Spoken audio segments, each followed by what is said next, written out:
Betsy, would you come up and share here regarding our approach on 1 John 4:18 and 19? It says, or in verse 18, he says, "Such love has no fear, because perfect love expels all fear." If we're afraid, it's for fear of judgment, and this shows that his love has not been perfected. Well, I'm just going to share our heart. It's an incredibly difficult week, and Sean reacts to some of these things differently than I do, and this has not been a thing that's been between us. It's been an outside source. So with that, I want you to put yourself in a place, and there's been someone in your life, whether it be your spouse or significant person, who has said some things that have hit you like a freight train. Yeah.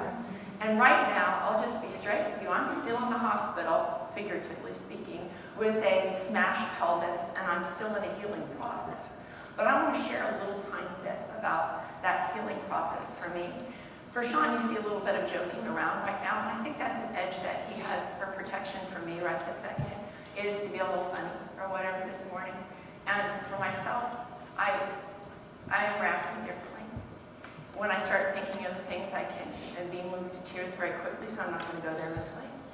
But I want to share with you, we each have somebody in our life.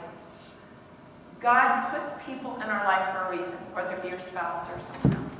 And he doesn't put someone in your life for no reason.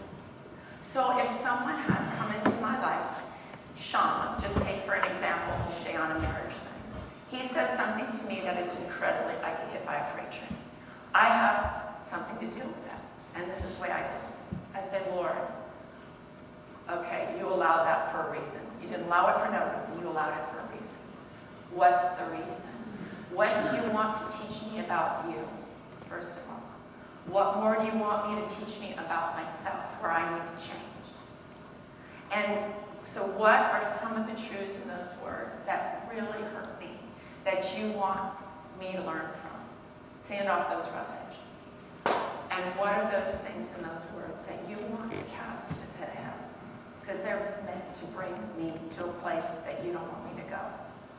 And to differentiate that only comes through quiet time with the Lord. It only comes through this very, very tight relationship with the Lord. Because he's the only one that'll fill you up and show you those truths. And this week has been so amazing for me, this really close bond I feel with Jesus. And Sean has been my rock at Gibraltar. He's just been amazing. And so you see us joking around, we handle this differently. For me, I get quiet, I get introverted, which is odd for my personality, right? And Sean gets different. You've seen some of the joking around. But in each of our lives, I want you to think of a word that is said that has really been hurtful. And over this period of this week, I would love you to join me and be thinking, Lord, what is your truth in there? What are you trying to teach me about yourself? What are you trying to teach me about yourself? And what are you trying to teach me about me? Where can I change better? To be more like you, to have more understanding for people. I want more understanding. What are you trying to teach me if it was Sean? What are you trying to teach me about him? That I can understand him the way you do. Give me your eyes, Lord. I want to have your eyes so I understand him better. And what's not of you, cast it to the pit of hell where I never recall it again. I don't want to recall things that are not of you. I want to recall things that are of you, the lessons that you had in there of me. Because remember, God does not place people in our lives for no reason. He places people in our lives for a reason. And whether it be conflict with your kid, those will be Joe, as a teenager. They need understanding. So put yourself in your teenage kid's place and go, Lord, help me understand him or her. Because they're hurting, but they're lashing out. And it has helped me so much. It helped Sean and I in our interpersonal conflicts. In this case, it hasn't been interpersonal conflict. It's been an outside source. But I am growing so much as a person this week. And the stuff that was from the pit of hell is slowly getting cast there, where I'm not recalling those words. And that just takes some time, because I'm still in the hospital at this point.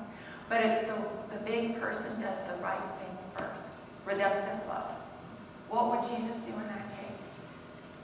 He would love the person despite the pain. So Lord, help me see this person through your eyes. I want to see this person through her life.